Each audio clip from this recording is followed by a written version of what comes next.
Companion Animals of the Homeless, a look at the issues of homelessness and pet ownership in the context of veterinary medicine and animal welfare. The culture of homelessness.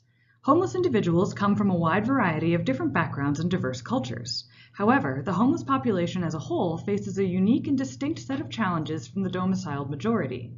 As such, the shared experiences of day-to-day life of the homeless population can be equated to a separate culture in its own right.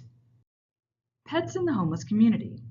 According to a recent national study, of the approximately 3.5 million people who experience homelessness in a given year, 5 to 10% of them have a dog or a cat.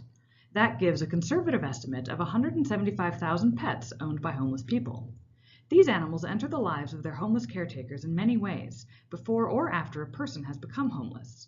The challenge facing veterinarians is how to best approach caring for these animals in light of arguments both for and against homeless pet ownership. From the homeless perspective, many pet owners believe that their pet is part of their family and is crucial to their survival on the streets and their mental health.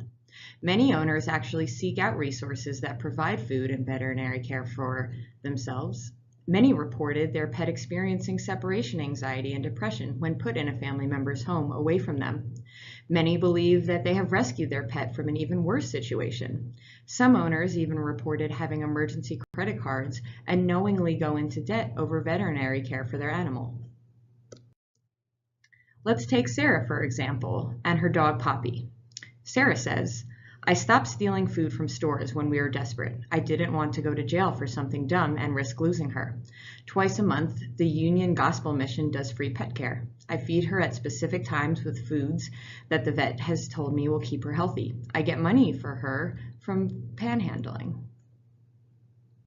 Now let's look at Kate and her dog Tenny. Kate says, "Some of the time, Tenny was with friends of the family, but he was so sad when we were apart. There were times when he wouldn't eat and just wanted to sleep. His happy-go-lucky self wasn't there." Finally, let's look at Richard and his ferrets, Tiny and Ricky.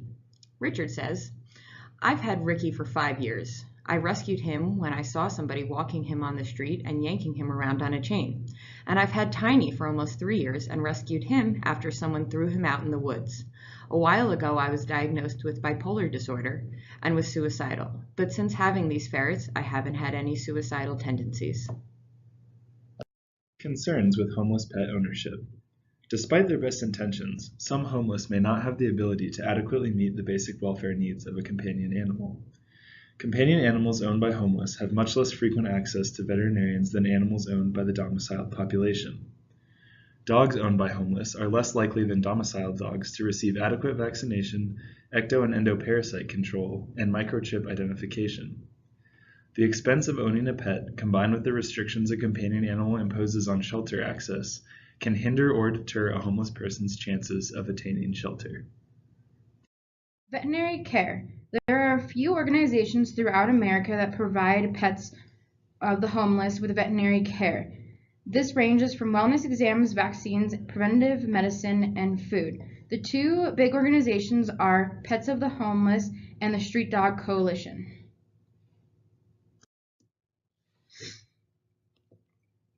Pets of the Homeless provides emergency veterinary care, food, and wellness care for pets of the homeless. They are based out of Nevada, but they provide information of homeless shelters that allow pets, free clinics, and other resources near individuals.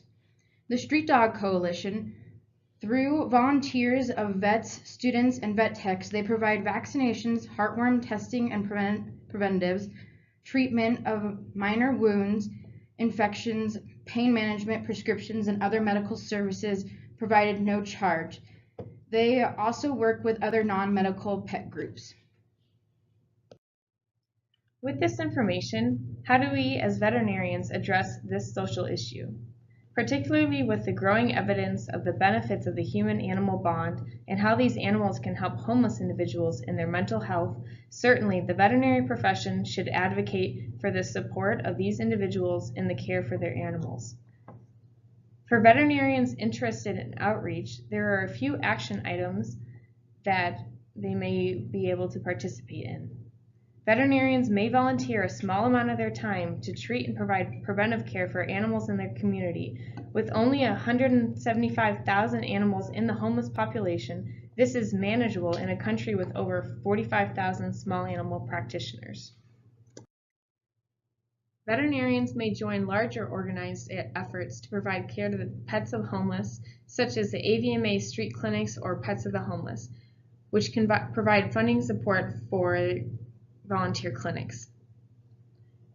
Veterinarians may also be interested in contacting medical distributors to ask for free vaccines, which can be provided at these wellness clinics.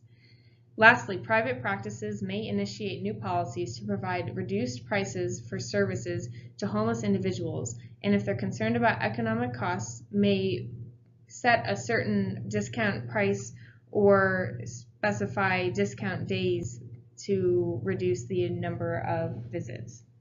These are just some of the ways that veterinarians can be a part of the solution to pet homelessness.